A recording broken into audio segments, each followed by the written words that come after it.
Está escrito no Evangelho segundo Marcos, capítulo 6, versículos 51 a 53, o seguinte: E subiu Jesus para o barco para estar com eles.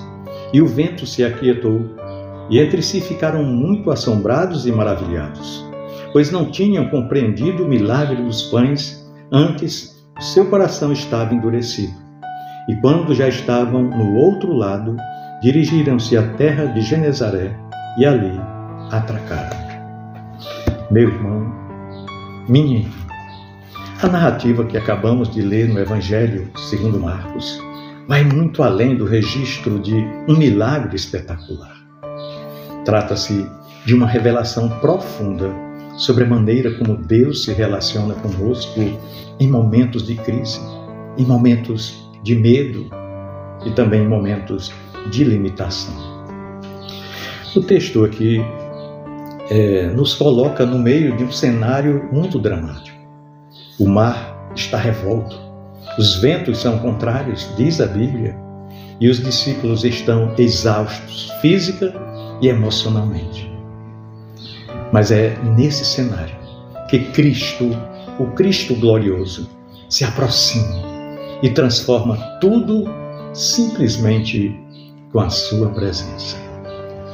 A embarcação jogada de um lado para o outro pelas ondas do mar, o mar da Galileia, torna-se um retrato de nossas próprias vidas.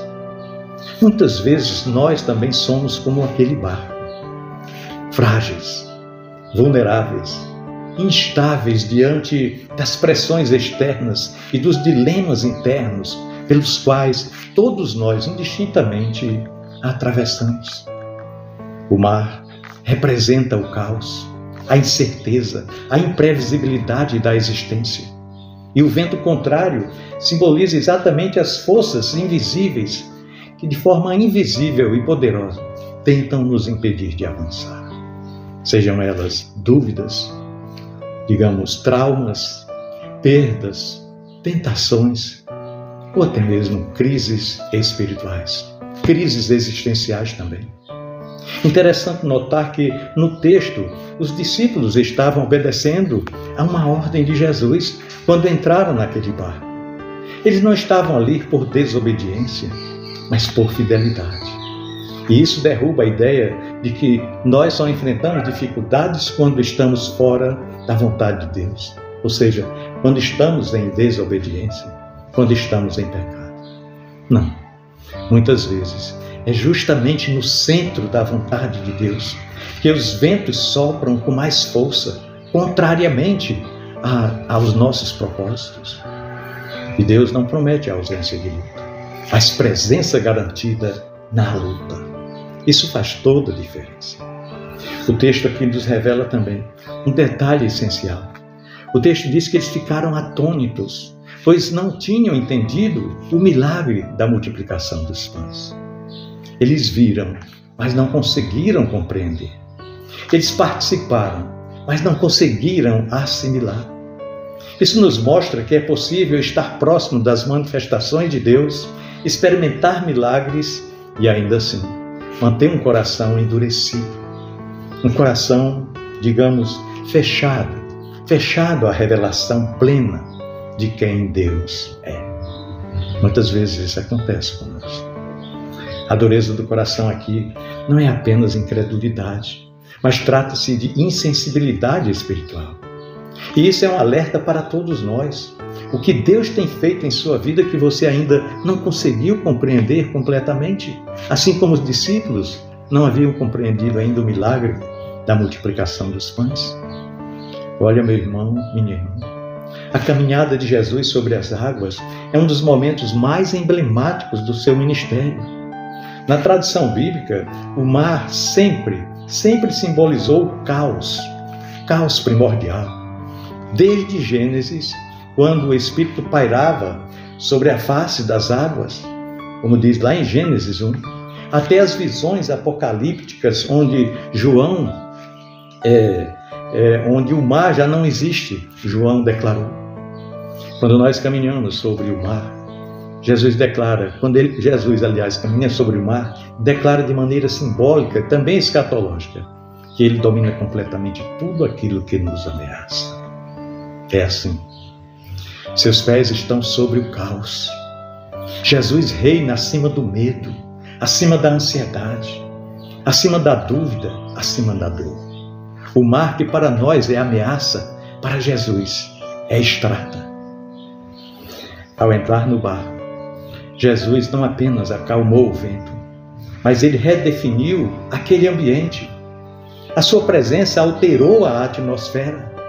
A paz não vem porque os elementos se reordenam, mas vem porque o príncipe da paz se manifesta. E é exatamente aqui. É aqui que nós aprendemos uma verdade espiritual muito poderosa. A presença de Cristo é maior do que qualquer circunstância externa pelas quais nós passamos, por mais difíceis que sejam elas. Nós não precisamos esperar que o mar se acalme para termos paz. Precisamos, na verdade, apenas de Jesus conosco. Quando Jesus entra em cena, a paz passa a reinar. Há também uma dimensão discipular profunda aqui nesse texto.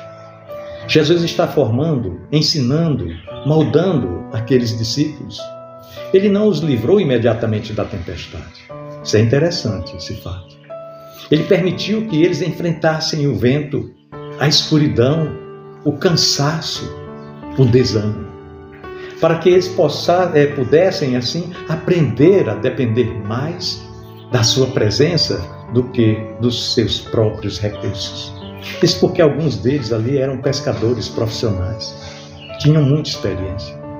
Deus muitas vezes nos permite atravessar noites difíceis também, não por negligência, mas por amor pedagógico, porque é no meio do mar que nós reconhecemos quem realmente é o nosso Salvador, que nós reconhecemos realmente a nossa fragilidade, o quanto somos vulneráveis.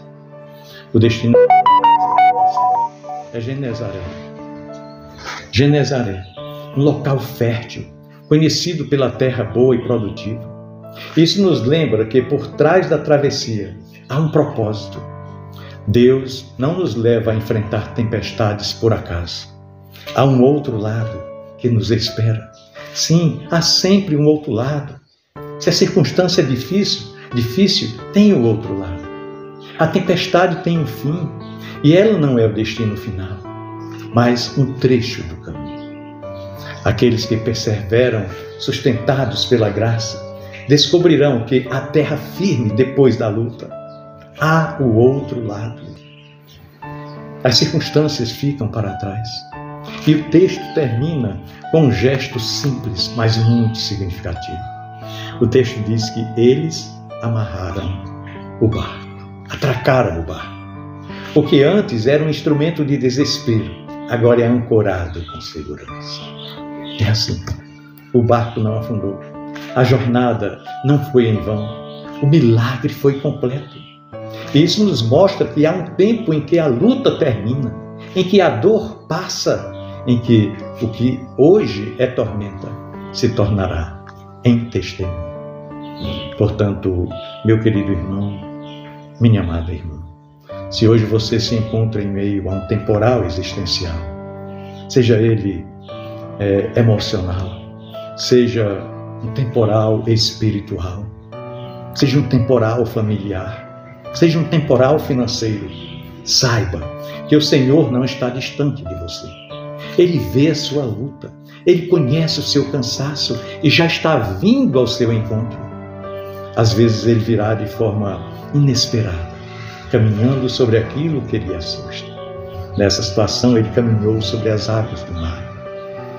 Outras vezes virá em silêncio, apenas entrando no mar e trazendo a paz que tanto precisamos. Mas de uma forma ou de outra, Ele virá. E quando Ele entra, tudo muda. Não porque as circunstâncias externas necessariamente mudam, mas porque a sua presença transforma a nossa percepção e renova a nossa esperança. Que coisa maravilhosa, não é mesmo? O verdadeiro milagre, muitas vezes, é a paz que brota no meio do caos, no meio da luta, no meio da tribulação. coragem que nasce mesmo sem garantias de bonança. É o coração que descansa mesmo enquanto o mar ainda ruge. Confie, meu irmão. Confie, minha irmã. Espere, persevere, porque com Cristo no barco, você pode até passar pela tempestade, mas nunca sozinho. Pensemos nisso, no amor de Cristo. Amém.